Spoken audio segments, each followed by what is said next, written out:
নিচের কোন ভগ্নাংশের ঊর্ধ্বক্রম ক্রম আছে, তার মানে which of the following fraction has in ascending order, which of the following fraction has in ascending order, নিচের কোন অপশনটা অ্যাসেন্ডিং অর্ডারে আছে, মানে মানের অ্যাসেন্ডিং মানে ছোট থেকে বড়। মুহূর্তের মধ্যে এগুলো সব হয়ে যাবে, ঠিক আছে, আর কোনো চিন্তাই করতে হবে না। যেমন ধরুন এর আমরা ছোটবেলায় পদ্ধতি কত রকম করতাম, সেটা হচ্ছে নিচের সমস্ত সংখ্যাগুলোর আমরা লসাগু করতাম, তাই না? একে তিন এরকম করে লিখে নিতাম, যে একের তিন, একের পাঁচ, তারপর হচ্ছে কত, ও একের তিন, তারপরে দুইয়ের পাঁচ, দুইয়ের পাঁচ, চারের সাত এরকম করে লিখে নিতাম, চারের সাত, তিনের পাঁচ এরকম করে লিখতাম। দেখা দুটো আমি লিখছি না, জাস্ট এগুলো দেখানোর জন্য বলছি। এইটা হওয়ার পরে এই নিচের গুলো 3 5 7 5 6 এদের লসাগু, মানে অ্যাকচুয়ালি 3 5 7 6, 3 5 7 6, 6 যেহেতু আছে 3 কাটা চলে গেল, 5 7 আর 6 লসাগু একেবারে ছোটখাটো লসাগু হবে না, ঠিক আছে? 5 6 30, 3 7 21, 210 লসাগু কিন্তু 210। এই যে 210 লসাগু, আমরা আবার কি করতাম, 210 দিয়ে একে গুণ, 210 দিয়ে একে গুণ, এরকম একটা সিস্টেম ছিল। আর একটা ছিল 210 দিয়ে, 210 কে 3 দিয়ে ভাগ, 3 দিয়ে ভাগ করলে কত, 70।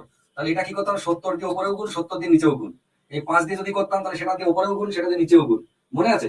তো সেটাও একটা পদ্ধতি কিন্তু ইউটিউবে, আমি এটা নিয়ে আর একদম বেশি সময় নষ্ট করছি না, আপনারা এটা ইউটিউবে দেখবেন। ভাগ মুছে দিতে হলো, কিছু করার নেই।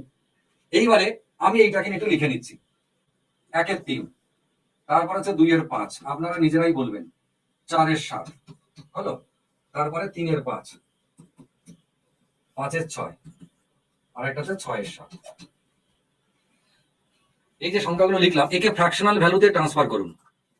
মানে আমরা একটু আগে শিখলাম একের তিন মানে 33.33%, দুইয়ের পাঁচ, দুইয়ের পাঁচকে আমরা ভেবে নেবো একের পাঁচ ইন্টু দুই, তাহলে একের পাঁচ মানে কত পার্সেন্ট ছিল, 20%, তাহলে 20% ইন্টু দুই মানে এটা কত, এটা হচ্ছে 40%। ম্যাচ করে দেখুন, 5 ভাগে 2 ভাগ মানে কি, 10 ভাগে 4 ভাগ, তো 10 ভাগ 10-এর মধ্যে 4 তো 40%, 100-এর মধ্যে 40 হয়, বলো। এর বেলায় দেখুন সাতের, চারের সাত আছে, আমরা কি মনে করবো, একের সাতের 4 গুণ, তাহলে একের সাত মানে আমরা আগেরটা মনে করে দেখুন, 7 মানে কত, 7 14 98, 14 পূর্ণ 2-এর সাত ছিল, আমরা ভগ্নাংশটা বাদ দিচ্ছি আপাতত, 14 পূর্ণই ভাবি, তা 14 ইন্টু 4 মানে 4 14 56, 56% থেকে একটু বেশি, 56% প্লাস, মানে থেকে একটু বেশি। তিনের পাঁচ, একের পাঁচ মানে কত পার্সেন্ট, 20%, তিনের পাঁচ মানে 3 ইন্টু 20 মানে 60%। পাঁচের ছয়, ছয় মানে 6 স্ল্যাব, একের 6-এর 5 গুণ, একের 6 মানে কত ছিল, 16 পূর্ণ 2-এর 3, তাহলে 16 ইন্টু 5 মানে 5 16 80, 80%-এর থেকে একটু বেশি হবে। এর বেলায় সাতের, আমরা সাতেরটা আগে একটা দেখেছি 14 পূর্ণ, তাহলে 6 14 84, এটা হবে 84 প্লাস। ছোট থেকে বড় মানে সব থেকে ছোট কে, সব থেকে ছোট এ, তারপরে এ, তারপরে এ, দেখুন পরপর এই অঙ্কটা সাজানো আছে, পরপর, মানে অপশন এটাই হচ্ছে উত্তর।